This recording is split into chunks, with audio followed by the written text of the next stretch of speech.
Hi everyone, Callie Price here. I'm just going to do a quick recording to show you some of the tools that I use to help prevent Zoom bombers in my classroom. Just to clarify, a Zoom bomber is a person who gets access to your Zoom link and password, and they try to come into your classroom and completely disrupt your Zoom meeting. They could come in and do obscene things inside of the video. They could come in and write some pretty awful things in the chat that would completely disrupt the classroom experience. And so, what I'm going to do is show you some of the settings that I use to help prevent that, as well as what you should do if a bomber was to get into your Zoom classroom. So, the first thing we'll do is pull up my Zoom desktop, and I'm going to click on one of my classes, so my 1406010. I like to change my password right before class begins, and I would do that through the edit button. Now, why would I change my password right before class begins? The bombers often get access to your meeting, not just through having a link, but also the password as well. If I only post it just a few minutes, I do 5 minutes or less before class. That gives less time for a student to leak the password onto social media, giving it out to potential bombers. So my students know that I'm going to change it right before the meeting begins, and I'll share it with them right before class. So I would click this edit button, and it's going to bring me into my Zoom account online for this meeting. If I scroll down, I would change the passcode. So let's just say I'm going to put 4378 for today's class passcode. I'm going to copy that so I could put that in my Canvas here in just a second. I like to make sure that I have a waiting room enabled. We'll look at that in a minute once I have a meeting running. And then I need to make sure that I click save. So I'm going to take that new passcode, that 4378, and I'm going to go to my Canvas. I like to put my class Zoom under a launch class Zoom page. You already have this page as well. I just named it something a little different. And then I'm going to edit that page so I can insert the new password.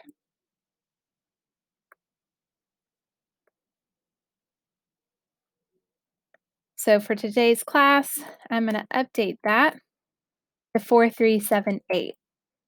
Again, my students know that I'm going to change the password, and I also have them accustomed to making sure that they look here on this page in Canvas right before class starts so that they know what the password is. I like to add this to their calendar for that particular class day just so it pushes it up right when they log into Canvas, they can see it, and I click save. So again, I only post that, 5 minutes or less before class begins. Now what I want to do is start a Zoom meeting and show you what could happen if a bomber were to get in. So I'm going to open up my Zoom bomber practice meeting. Click start.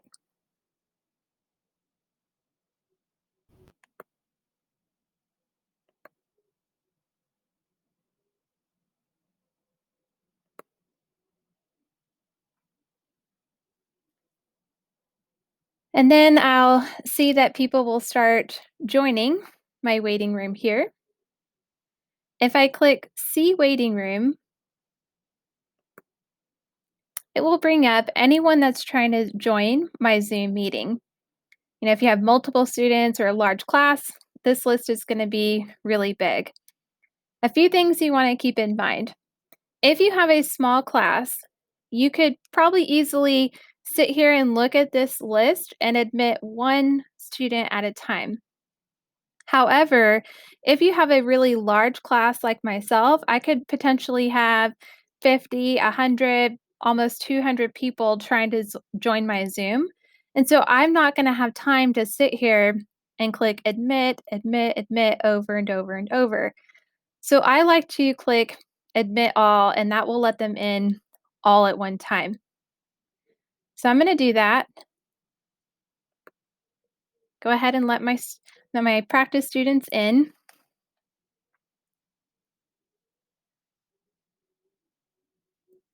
Okay, Kristen, can you hear me?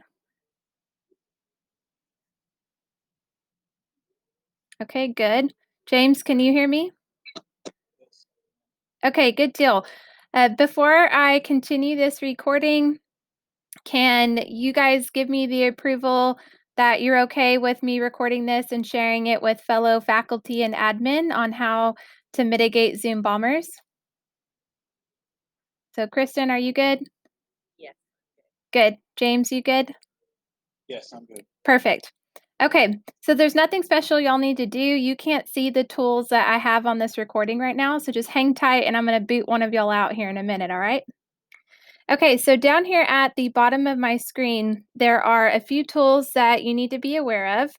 You have a security tab, which is going to be really important at the beginning of your meeting.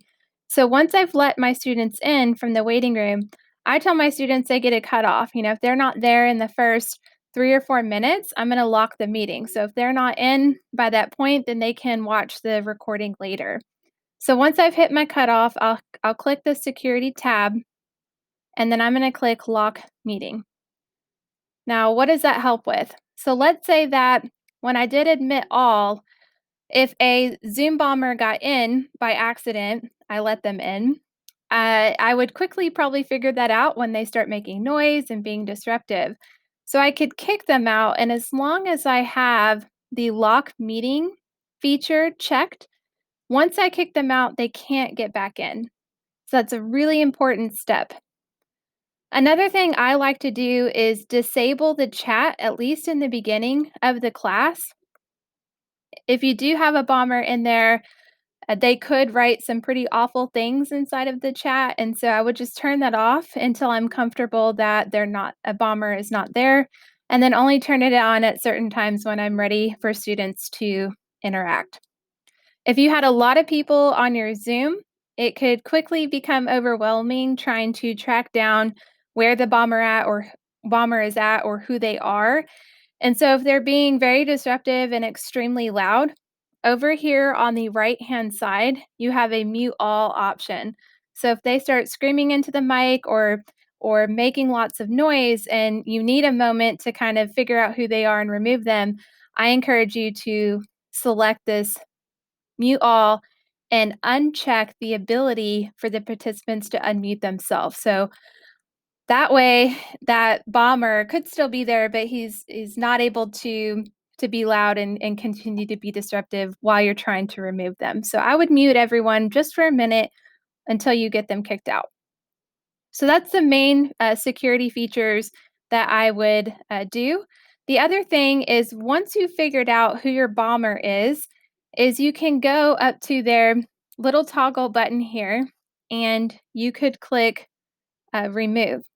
So if I click remove, that will kick them out of the meeting. And because I have my meeting locked, see that check right there, they won't be able to get back in. So today, Dr. Herman is my suspicious bomber. So I'm going to kick her out of the meeting right here. So I'm going to click remove and she's gone. Okay.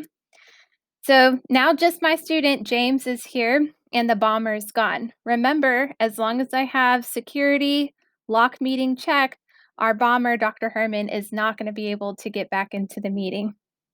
So that's it as far as the major tools that are down here at the bottom of your Zoom meeting controls that will allow you to remove those bombers if they were to come in.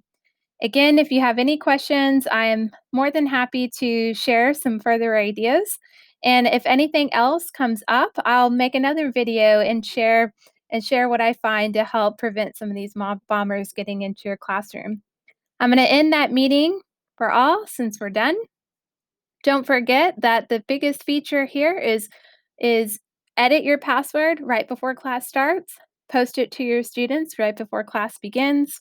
Make sure that you lock your meeting, and don't forget that you have tools to mute everyone in the meantime while you're getting them out.